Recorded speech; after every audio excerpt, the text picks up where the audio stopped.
자, 제가 여기 AI 관련 주요 용어들을 좀 정리를 해놨다고 지난주에 얘기를 했어요. 그리고 나서 좀 더 업데이트를 했어요. 여러분들 들어가서 한번 보시고요. 여러분들한테 제가 권해드리는 방법이 있어요.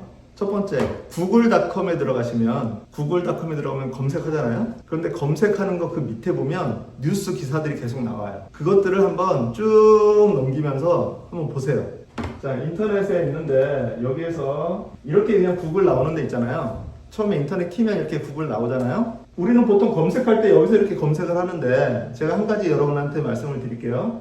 구글 이렇게 나온다고 해서 바로 여기서 검색하지 마시고 여기에서 좀 불편하지만 구글닷컴이라고 이렇게 치세요. 자, 그러면 뭐가 좀 달라졌어요. 혹시 좀 전에 화면과 지금 달라진 화면 중에 뭐가 달라졌는지 틀린 그림 찾기.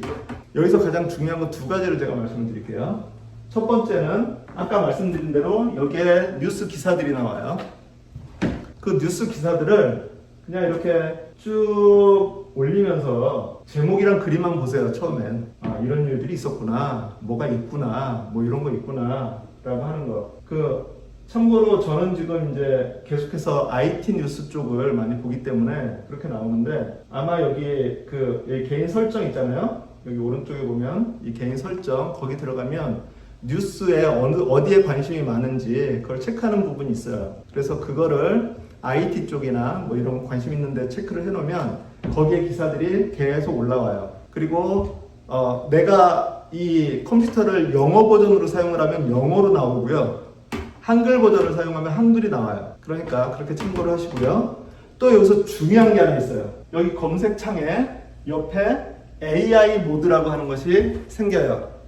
AI 모드. 보통 저희가 구글에서 검색을 할 때 그냥 검색을 하면 리스트가 쭉 나오잖아요. 뭐 좀 전에 저희가 치매에 대해서 얘기를 했으니까 치매라고 한번 이렇게 얘기를 해보죠. 자, 치매하면 이렇게 그 리스트들이 이렇게 쭉 나와요. 여기 밑에 이런 거, 이런 거. 자, 그런데 지금 구글에서 새로 위에 AI 오버뷰라고 하는 그 기능을 이렇게 해놨어요. 여기엔 그 답을 그냥 제시를 해주는 거예요. 치매가 뭐다라고 해가지고 치매 증상 뭐 이런 거 쇼 뭐 해가지고 보면 이렇게 쭉 나와요. 이렇게 요약이 돼서 나오니까 이걸 사용하면 좋은데 이것은 여기 구글 실험실이라고 하는 거 있거든요. 오른쪽 위에 구글 랩, 서치 랩이라고 하는 거 있는데 요거를 거기에서 AI 개요 요거를 설정을 해줘야 저게 나와요. 여기 체크를 이렇게 해주면 그러면 그 위에 AI 오버뷰라고 하는 것이 나오고요. 그런데 여기서 보면 아예 여기 AI 모드라고 하는 것이 있어가지고 이거는 자연어로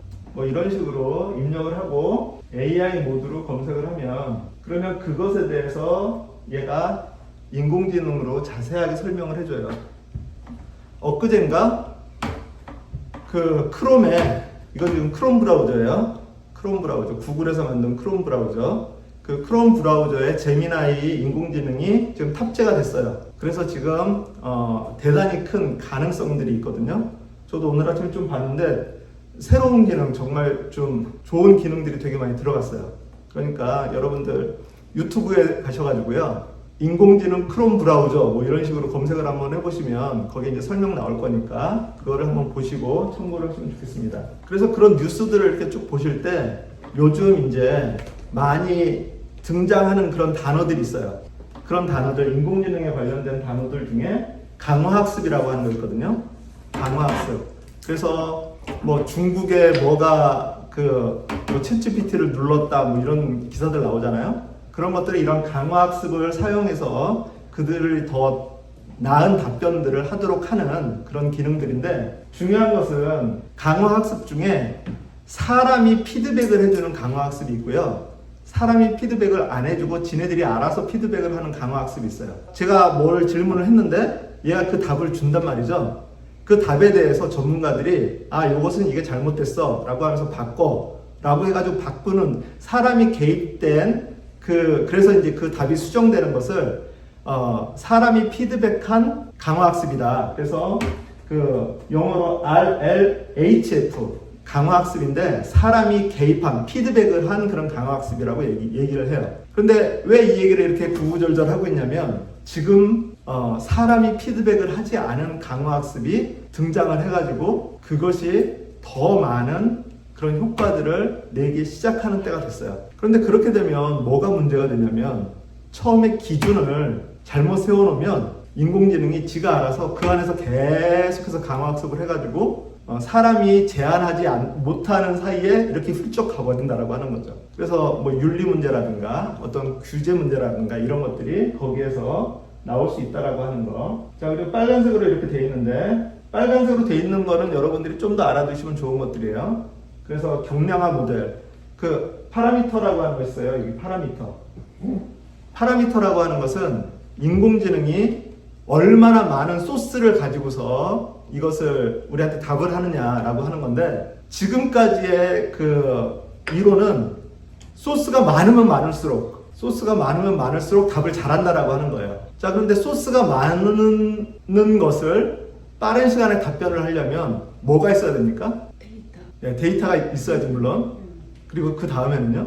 연산에서 첩작을 해야죠. 네, 연산에서 추출하는 그런 그 힘이 있는 컴퓨터가 있어야 돼요. 컴퓨팅 파워라고 그러는데, 그 컴퓨팅 파워가 컴퓨터들이 엄청나게 좋은 것들이 엄청난 규모로 있어야 더 좋은 거를 만들어낸다라고 하는 것이 지금 현재 그 문제예요. 그러다 보니까 더 많은 컴퓨터, 더 대단한 컴퓨터는 뭐를 많이 사용해요? 전력을 많이 사용하죠. 그러니까 전기가 지금 되게 문제예요. 데이터 센터들 막 만든다라고 했을 때 전기 문제가 아주 심각해요. 자, 그런데 그런 파라미터, 그런 걸 이제 파라미터라고 그래요. 소스 데이터를 얼마나 많이 있느냐, 내가 신경 써야 되는 데이터가 얼마나 많이 있느냐가 파라미터인데, 그것이 엄청나게 많으면 많을수록 좋은 결과를 나타내는데, 중요한 것은 그런 것은 데이터 센터에 있단 말이죠. 그리고 저희가 질문을 하면 얘가 데이터 센터로 가가지고 거기서 답을 받아서 가져와서 저희한테 답변을 해줘요. 자, 그런데 그렇게 했을 때 두 가지 문제가 있는데, 첫 번째는 시간의 문제예요. 나는 빨리 답을 듣고 싶은데, 우리 한국 사람들 특히 빨리빨리인데 이 답이 느려요. 기다리십시오, 준비 중입니다, 이렇게 나와 있으면 답답하잖아요. 그게 첫 번째고요. 두 번째는 보안의 문제예요. 내 개인 신상의 문제예요. 내 정보가 올라가니까, 내 바깥으로 넘어가니까. 그 서버가 만약에 중국에 있다면 어떻게 해요? 다 검열할 텐데. 그래서 그 보안 문제와 그 다음에 속도 문제를 줄이기 위해서 이거를 어떻게든지 줄여요. 데이터의 양을 줄이면 그만큼 컴퓨팅 파워가 적게 들게 되니까. 그래서 줄이는 것을 가리켜서 경량화 모델이라고 얘기를 하고요. 그리고 그것은 주로 어디까지 줄이냐, 우리 셀폰 안에 집어넣어서 셀폰에서 중요한 것들, 내 개인의 그 보안이라든가 아니면 그냥 간단한 것들은 셀폰 안에서 처리하도록 하는 거, 그것이 경량화 모델이고, 그리고 온 디바이스 AI라고 얘기를 해요. 여기 어딘가 있어요. 그리고 그렇게 줄이는 것을 퀀텀화라고 얘기를 해요. 양자화. 양자 컴퓨터랑은 다른 얘기예요. 양자화라고 해서, 그래서 그런 단어들을 여러분이 좀 알고 계시면 기사들 읽을 때, 요즘 그런 것들이 되게 많이 나와요. 그러니까 기사들 읽을 때 좀 이해가 좋으실 거예요.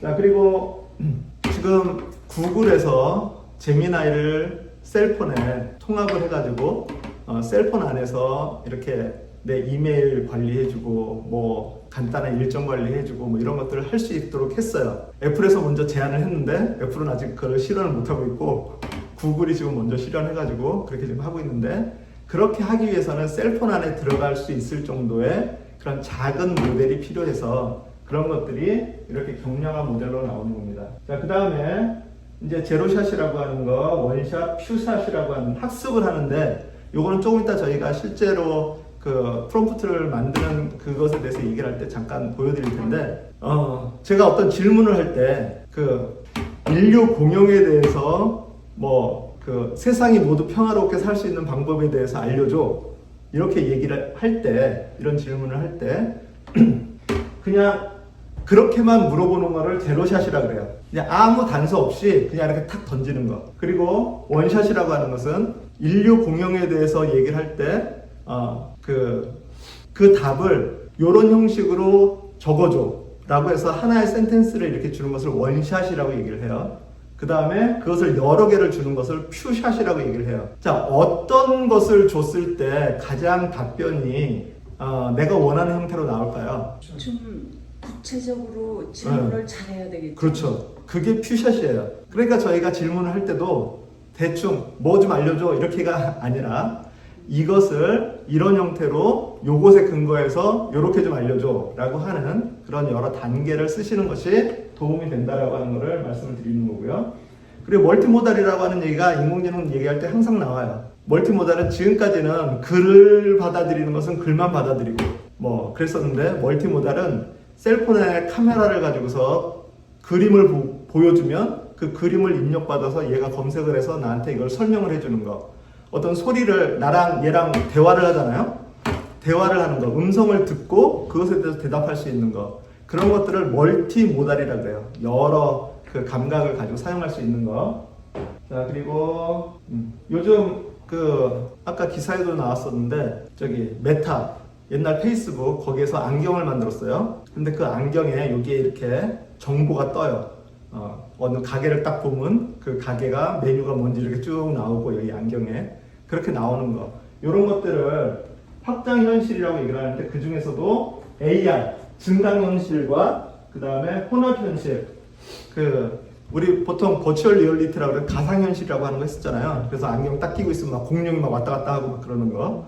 그런 거는 버추얼 리얼리티고요. 그것이 실생활에 적용이 돼서 내가 보는 상황 앞에 여기에 화면이 떠서 그런 것들을 보여주고 하는 거. 이런 것들은 저기 그 혼합현실 그리고 증강현실 AR, MR 그런 개념이에요. 그래서 저런 R자 들어간 거 XR, MR, AR 이런 것들은 내가 어떤 그 안경이라든가 글래스라든가 뭐 이런 것들을 사용할 때 나오는 그런 거다라고. 자, 그리고 요즘 또 좀 전에도 잠깐 얘기했지만 AI 브라우저. 여러분 브라우저 하면 브라우저는 뭐냐면 인터넷을 하는 프로그램이에요. 여러분이 지금 나는 인터넷을 한다라고 생각을 하지만 실제로는 여러분이 인터넷이라고 하는 것은 쉽게 말해서 도시라고 생각하시면 돼요. 그리고 그 도시를 여행하려면 뭐가 필요하죠? 지도도 필요한데 실제로 여행을 하려면 자동차가 필요하죠. 자동차를 타야 되는데 자동차를 브라우저라고 얘기하시면 돼요. 자, 지금 전 세계 자동차가 한 종류밖에 없죠? 많죠? 브라우저도 많아요.